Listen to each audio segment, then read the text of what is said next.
Benvenuti in questo welcome in this video clip series of my journey to God in a very secularized world. We are going through the third meditation of Don Stefano Gobi that he gave in 2003 at the International Exercise of all the priests and bishops of the Married Movement of Priests. And the title of this, which you can also find printed and published on the internet, is The Rosary, the Prayer of the Little Ones for the Victory. So Don Stefano Gobi continues. He says, how is it possible in a battle in which young children go up against the giants and do not use weapons? They are defeated from the start. David said in the Old Testament, he said, you come in the power of your armor. I come in the name of the Lord with a sling. The giants come with all their power, led by Satan himself, with all the evil spirits.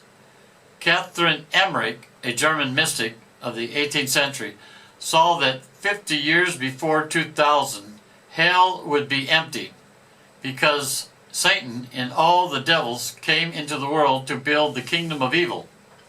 So you see how the fight is above all at the level of spirits, angels, and heavenly spirits against Satan and the demons. We are involved in a fight that is immensely beyond us. Faced with the power of all these, what can we do? Our Lady gives us the weapon, because we too must have the weapon. And the weapon that she gives us is the Holy Rosary. The weapon is to be used to overcome the power of evil. The Rosary is the weapon that today you have to use to fight and to win this bloody battle. Because behold the reason for the year of the Rosary that John Paul II in that year called the church to. The Rosary, Our Lady said in May 1, 93, she said, the Rosary is the golden chain that binds you to my heart. And Gobi says, and a chain that always endures. There was a priest who had made the consecration to the Immaculate Heart, and then for years he had moved away from the priesthood, living in a bad life. In a vision, a soul saw that this priest was in the depths of an ocean and was lost. But from where he was, there was like a small thread that linked him to the Immaculate Heart of Mary. This small thread was the consecration that he had made to the Immaculate Heart. Our Lady made it clear that with that little thread she had pulled him up from where he was and had led him to salvation. Our Lady in another message told us, the Rosary, it is the lightning rod that will keep far from you and from those who are dear to you the fire of the chastisement. It is the sure means of having me always close to you. That was May 183. Therefore, you understand the importance of this year for us, of this apostolic letter on the Rosary, in the moment in which one enters into battle, which appears to be a sure victory for the big giants that dominate this earth. We go into this battle. Our Lady offers us this weapon. She wants to be with us. It is the lightning rod that protects you from the punishment of fire. This is the third secret of Fatima. The angel with the flaming sword is torching the world. Our Lady holds back this fire with her hands. The lightning rod, which will defend us, is the hand of our Heavenly Lady.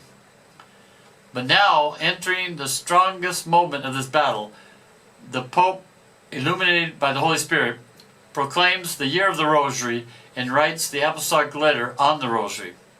Here I must tell you a few things. Of course, I cannot share the opinion of our dear American Father when he said that the Pope read the messages of the Blue Book and they inspired him to write the apostolic letter on the Rosary and on the Eucharist. We cannot think this way. Absolutely not. It could be that the Pope read the book, as it may be that he has not read it. But there is one thing that is striking. In the letter and in the encyclical, there are identical points, sometimes expressed in almost the same words, on what is written in the book and on what the Pope writes. If he read it, it may be that he was inspired in something. If he had not read it, it means that the Heavenly Mother has expressed to the Pope, with whom she has a particular and special relationship, what is expressed here in the book. There are other explanations. For us, this is a cause for joy. It is a fact that indicates that the Church tacitly approves us.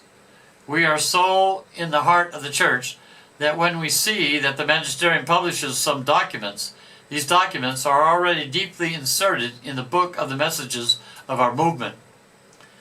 I quote 3 points, but there are many others. For example, Our Lady says, with the Rosary you can affect the national and international events. The Pope in his apostolic letters says the same thing.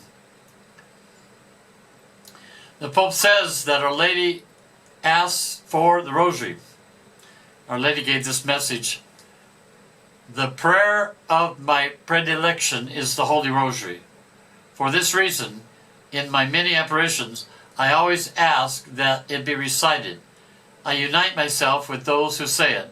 I request it from all with solicitude and maternal preoccupation. That was a message of October 7th, 83. These words are found in the encyclical of John Paul II of that year, Rosarium Virginis Mariae, and he wrote, well known are the occasions in the 19th and the 20th century on which the Mother of Christ made her presence felt and her voice heard, in order to exhort the people of God to this form of contemplative prayer. I would mention in particular, on account of their great influence on the lives of the Christians and the authoritative recognition that they have received from the Church, the apparitions of Lourdes and of Fatima. These shrines continue to be visited by great numbers of pilgrims seeking comfort and hope. And then Gobi continues, he said, the second point of coincidence, the Rosary is a simple and profound prayer. And then the encyclical of John Paul II, we read, simple yet profound, it still remains, at the dawn of this third millennium, a prayer of great significance, destined to bring forth a harvest of holiness. The Rosary is my favorite prayer, a marvelous prayer, marvelous in its simplicity and its depth. That was the first part of his encyclical. Why, and then here's a message from Our Lady. Why is the Holy Rosary so efficacious? Because it is a simple prayer, a humble one, and it forms you spiritually in littleness, in meekness, in simplicity of heart. Today Satan is successfully conquering everything with the spirit of pride and of rebellion, against God. And he is terrified by those who follow your Heavenly Mother along the road of littleness and humility.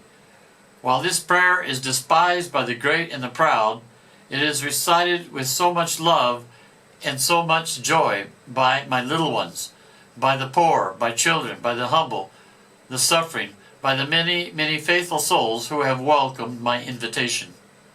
Satan's pride will again be conquered by the humility of little ones, and the red dragon will find himself decisively humiliated and defeated when I bind him not by a great chain, but by a very frail cord, the Holy Rosary.